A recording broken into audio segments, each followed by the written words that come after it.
Shoutout sa mga solid nating ka-teammate na sila James Bentazo, JJ Sibong, Ronald Berbosidad, Romeo Conchada, and Efren Katimpo. Mas matindi at upgraded na system ni Coach Tim na gagamitin sa Hinebra, mapapawaw ka, and SBP may panawagan sa Gilas and Pinoy fans. Gilas Pilipinas may tsansa pa para sa Olympics, so wag na nga nating patagalin pa, tara at atin ang talakayin yan. Speaking of SBP, bago yan, matatanda ang hindi pinalad na makakuha ang Gilas Pilipinas ng panalo para sa elimination ng FIBA World Cup 2023. Pero bagamat di sila nakapasok sa sumunod na round, ay may tsansa pa rin naman sila na makakuha ng spot para nga po sa Olympics next year. So magkakaroon nga po ng qualification round at ito nga ang maaaring maging senaryo.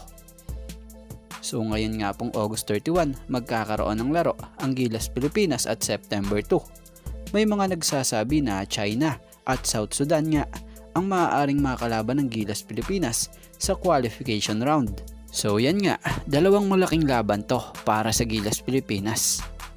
Kailangan nga po nila mapanalo to para makapasok sila for Olympics next year. At August 31, may panawagan nga ang SBP ayon sa ipinost or sa FB post ng mga ito. Credit po. Tuloy ang laban.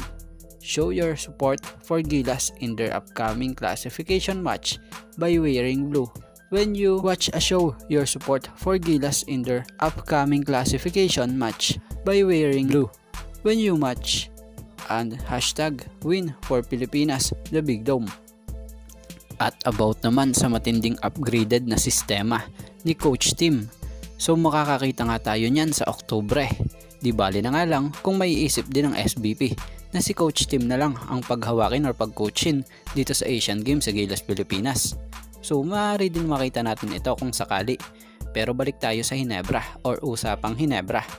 So upgraded na sistema ni Coach Tim Cone, mas makikita nga raw natin ito dito sa susunod na season ng liga. So dito nga po, good ball movement ang marami nating makikita dito at yung depensa na kayang mag-react sa mga switch. So dyan nga po magaling si Coach Tim Cone at magaling din yan gumamit ng mga advantage ng mga player niya sa kalaban.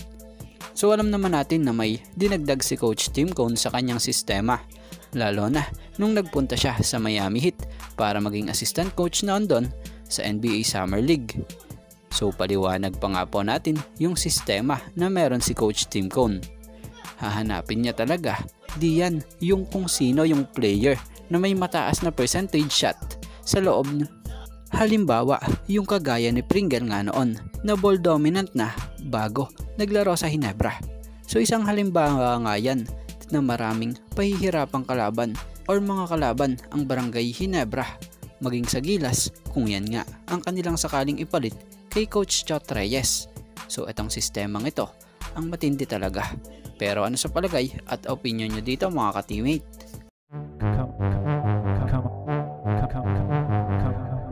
Come.